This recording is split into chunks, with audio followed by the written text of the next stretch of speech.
It's Paul Bamberg here with the second introductory lecture for Math 117 on fair games, hedging, and arbitrage. Talking a lot about odds and horse racing seems a strange topic for a mathematics course, but by the end of the course you'll realize that what you're going to meet today is the key idea that went into the Black-Scholes formula for pricing call options.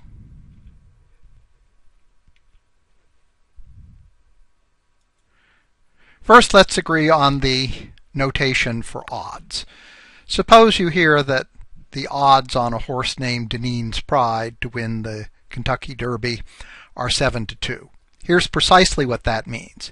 If you make a $2 bet and Dineen's Pride wins, you receive your bet back plus an extra $7. In other words, when you go to cash in your ticket, you get $9.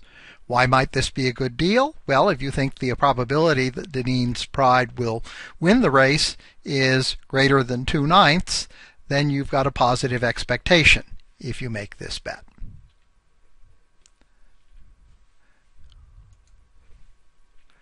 Similarly, let's suppose that you think the probability that Faust Fury will win the Kentucky Derby is 5/13, and you want to offer your roommate a fair bet on this. The appropriate odds for you to quote are 8-5, which means your roommate hands you $5, and if Faust Fury wins the race, you pay your roommate $13, giving back the $5 that was bet plus an additional $8.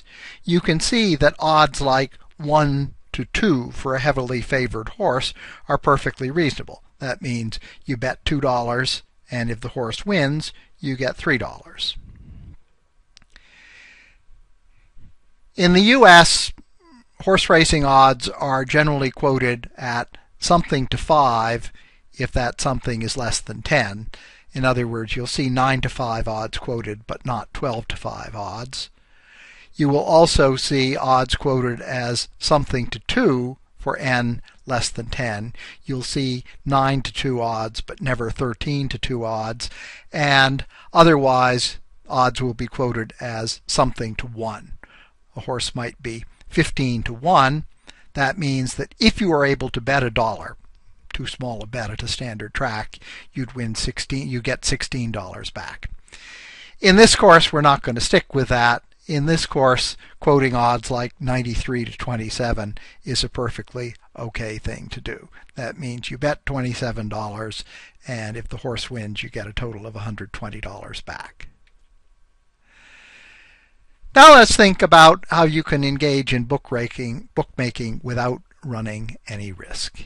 If you're allowed to finalize the odds only after you've collected all the bets, this is very easy to do, and the process is automated by a so-called tote board at a racetrack. While betting is in progress, the odds are estimated. You might see that a horse is listed as odds are 4-1. Bet $5 on that horse, and then you might discover at the last minute an enormous bet was placed on that horse, and the actual odds are much less than what you thought when you placed the bet. In a real racetrack, they take about 20% off the top for expenses, profit, taxes, and so on. We're going to ignore this complication and calculate odds for a 3-horse race where we propose to pay out everything that's collected to the folks that bet on the winning horse. And what we're going to try to do is arrange things so that no matter which horse wins, we break even. So here are the bets. $2,000 in all were bet, $500 on Dineen's Pride, $200 on Faust Fury, and the remaining $1,300 on Arbitrageur. And we need to arrange the odds so that no matter which horse wins, we pay out a total of $2,000. If we were trying to run this racetrack as a profitable business and cover our taxes, we might pay out just $1,800 of the $2,000, but we're keeping things simple. So what odds do we quote? we quote odds of 3 to 1 on Deneen's Pride. That means if Deneen's Pride wins, we'll pay back the $500 that was bet, plus 3 times that, or $1,500, for a total of $2,000. The odds we'll quote on Faust Fury are 9 to 1, which would lead to our paying back $2,000.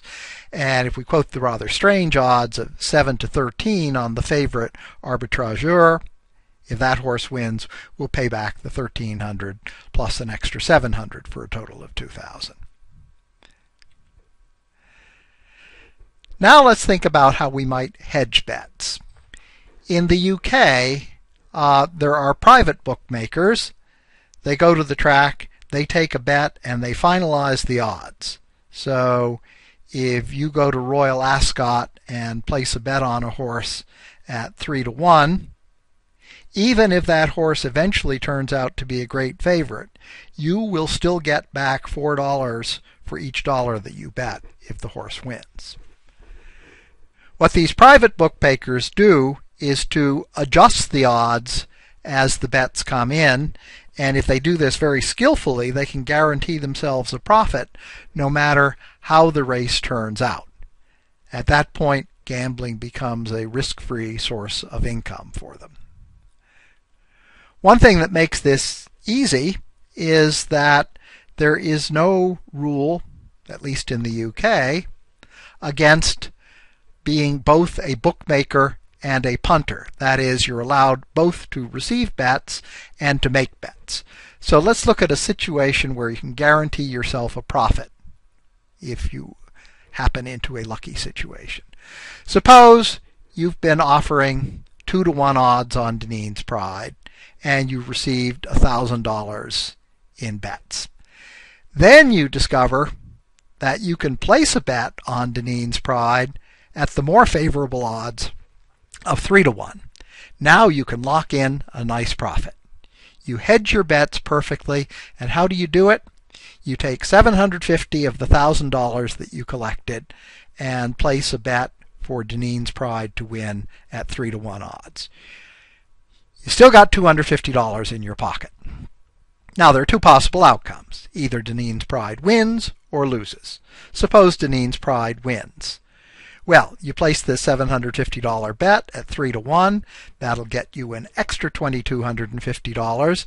You'll collect $3,000, and that's exactly what you need to pay off the folks that bet $1,000 with you at 2 to 1 odds. You've still got the $250 in your pocket. Suppose instead that Deneen's Pride loses. You don't collect anything, you don't have to pay anything, and you've still got the $250 in your pocket. You have set up a simple example of a perfect hedge. And what's especially interesting about this is that the probability that Deneen's Pride wins played no role in your strategy. This, it turns out, is going to be the secret of the Black-Scholes option pricing formula. Lotteries have a long tradition at Harvard. In 1772, the Massachusetts legislature passed an act for raising by lottery the sum of £3,200 for building another hall for the students of Harvard College, and the proceeds from this lottery were used to build Stoughton Hall, which still stands in Harvard Yard. Now let's imagine that this act never expired and that Harvard still has the right to run lotteries. The sort of lottery I'm going to imagine is a Nobel scratch ticket, and the proceeds from this are going to be used to renovate Jefferson Laboratory, which houses the physics department. Each of these scratch tickets, you'll meet more later in the course, bears an image of one of the numerous Nobel laureates from the Harvard physics department. This one, Sheldon Glashow, the inventor of the concept of charmed elementary particles. This ticket's going to be scratched on commencement day, and everyone who holds a share in the ticket will receive a payoff which is revealed when the ticket is scratched. Originally, Harvard sold a share in the Sheldon Glashow scratch ticket for $20, and the people who bought this ticket knew that when the ticket was scratched, it would turn out either to be worth just $10, in which case they lose 10, or $30, in which case they win 10. How does Harvard make a profit on this? Well, clearly, Harvard makes a profit by arranging the ticket so the $10 outcome is more likely than the $30 outcome. And if word about this probability leaks out, the ticket's going to be fairly priced. eBay is a good place for a fairly priced ticket, and we can imagine that Glashow ticket shares show up on eBay priced at their fair value of $15. At that point, knowing that the fair value is $15, you can figure out the probability that the ticket when scratched will be worth $10, that's 3/4, and the probability that it will be worth $30, namely 1/4, that makes $15 the fair price. Now let's complicate the situation. You also see on eBay a so-called call option for a share in the Glashow scratch ticket. A call option gives you the right but not the obligation to buy a share for a certain fixed price, the strike price, for $20 after the ticket has been scratched. Now clearly, if after the ticket is scratched the share is worth only $10, you're not going to exercise this option. But if it's scratched and turns out to be worth $30, you exercise the option, pay $20, sell for $30, and make a tidy $10 profit. And here are some questions that we will answer during class about this scratch ticket.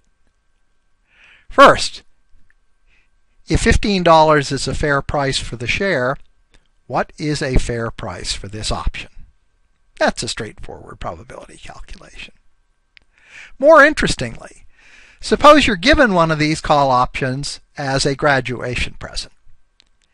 Well, there's a fair price, but you're not necessarily going to realize that amount. You might ask, is there something I can do to make sure that what I will receive is the fair price of this call option today, no matter what happens when the ticket is scratched? The answer is yes, there is a way to hedge your position in order to do this, and it was this idea of setting a fair price on the basis of perfect hedging that was the really novel idea that led to a Nobel Prize in economics for the Black-Scholes option pricing formula. Well, I haven't answered these questions. That will be done during class, but that's the introduction that you need for today.